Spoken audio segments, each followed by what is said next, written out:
സ്നേഹമുള്ളവരെ, പുതിയൊരു വീഡിയോയുമായിട്ട് ഞാൻ നിങ്ങളുടെ മുമ്പിലേക്ക് എത്തുകയാണ്. ഇന്ന് നിങ്ങളുമായിട്ട് എനിക്ക് സംസാരിക്കാനുള്ളത് മറ്റൊരു വീഡിയോ കണ്ടതാണ്. ഈ വീഡിയോ കാണുന്നത് തന്നെയാണ് ഈ അച്ഛൻ്റെ പരിപാടിയെന്ന് പലരും ചിന്തിക്കുന്നുണ്ടെന്ന് എനിക്കറിയാം.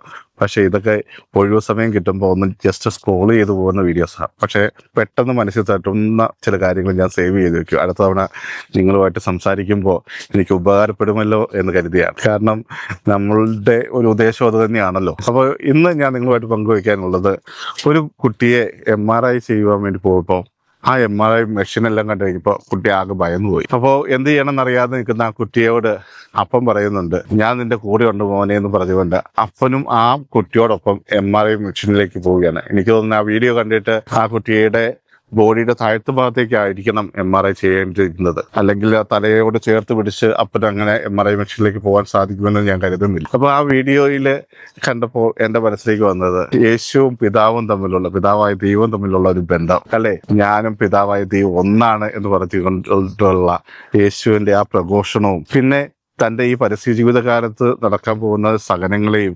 പീഡാനുഭവങ്ങളെയൊക്കെ എങ്ങനെയാണ് നേരിടേണ്ടതെന്ന ആ ഒരു ധൈര്യമൊക്കെ ലഭിച്ചത് എന്തുകൊണ്ടായിരിക്കും? ഈ പിതാവ് എന്നെ ഇതുപോലെ ചേർത്ത് പിടിച്ചിട്ടുള്ള ധൈര്യമായിരിക്കണം അല്ലെ. ഇതൊന്ന് ആലോചിച്ച് നോക്കിക്കേ. നമ്മളെ സംബന്ധിച്ച് നമ്മുടെ മാതാപിതാക്കൾ നമുക്കൊരു കരുത്താണ്. നമ്മളെ ചേർത്ത് പിടിക്കാൻ അവരുണ്ട് എന്ന് തോന്നിക്കഴിഞ്ഞാൽ, എൻ്റെ കരം പിടിക്കാൻ എൻ്റെ അപ്പൻ എൻ്റെ കൂടെ ഉണ്ട് എന്നുണ്ടെങ്കിൽ ഒരു കുട്ടിക്ക് ഉള്ള ധൈര്യം അത് വലുതാണ്. പലപ്പോഴും കോമഡി വീഡിയോസ് ഒക്കെ കാണുമ്പോഴും നമ്മൾ കാണുന്നുണ്ട്, ഈ യജമാനൻ കൈപിടിച്ച് നടത്തുന്ന പെറ്റ്സ് ഉണ്ട്. ചില ഡോഗുകളൊക്കെ തീരെ ചെറുതായിരിക്കും, പക്ഷെ യജമാന്റെ കയ്യിലിരിക്കുമ്പോൾ അവന് വല്ലാത്തൊരു ധൈര്യമാണ്.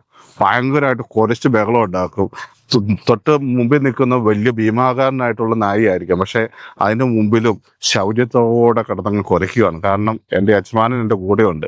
ആ ഒരു ധൈര്യമാണ്. അവസാനം ആ കോമഡി സീനിലൊക്കെ നമ്മൾ കാണുന്നുണ്ട്, യജമാനൻ കുറച്ച് കഴിയുമ്പോൾ ആ കയ്യിലെ അതൊന്ന് വിടും, ചങ്ങലയൊന്ന് വിട്ട് കൊടുക്കും. അതോടുകൂടി വളരെ ശാന്തനായിട്ട് അവിടെ തിരിഞ്ഞു നോക്കിയിട്ട് എന്നെ ഉപേക്ഷിച്ചോ എന്നുള്ള രീതിയിൽ ദയനീയമായി നോക്കുന്ന രോഗിൻ്റെയൊക്കെ വളരെ മനോഹരമായിട്ടുള്ള വീഡിയോസൊക്കെ കണ്ടിട്ടുണ്ട്. അപ്പോൾ അതെല്ലാം കൂട്ടി ഇണക്കുമ്പോൾ നമുക്ക് മനസ്സിലാക്കേണ്ട ഒരു കാര്യമുണ്ട്, നമ്മുടെ കൈ ചേർത്ത് പിടിക്കുന്ന ഒരാളുണ്ടെങ്കിലുണ്ടല്ലോ, അത് നൽകുന്ന ധൈര്യം എന്ന് പറയുന്നത് വളരെ വലുതാണ്. അത് നമ്മൾ എടുക്കേണ്ട പാഠം എന്താണ്? ഇതുപോലെ ഒരു കൈത്താങ്ങാവാൻ നമുക്ക് സാധിക്കണം അല്ലേ. എൻ്റെ കൂടെയുള്ള ഒരു വ്യക്തിക്ക്, എൻ്റെ ഒരു കൂട്ടുകാരന്, അല്ലെങ്കിൽ എൻ്റെ കുടുംബത്തിൽപ്പെട്ട ഒരാൾക്ക് നിന്റെ കൂടെ ഞാനുണ്ട് എന്നൊരു ധൈര്യം പകരാൻ നമുക്ക് സാധിക്കണം. അതിനുവേണ്ടി നമ്മുടെ കൈ ഒന്ന് അവർക്ക് കൊടുക്കുക. അവർക്ക് കിട്ടുന്ന ധൈര്യം എന്ന് പറയുന്നത് വളരെ വലുതാണ്. ഇവിടെ ഈ കുട്ടി അവിടെ പേടിച്ചരണ്ടിരിക്കുന്ന ഒരു കുട്ടിയാണ്, പക്ഷേ അപ്പം കൂടെ കിടന്നപ്പോൾ ആ MRI മെഷീൻ, ഇതുവരെ വളരെ പേടിയോട് കണ്ടിരുന്ന ആ MRI മെഷീൻ്റെ ഉള്ളിലേക്ക് ഒരു കുഴപ്പമില്ലാതെ ആ കുട്ടിക്ക് പോകാൻ സാധിച്ചിട്ടുണ്ടെങ്കിൽ, ഇതുപോലെ ധൈര്യം പകരുന്ന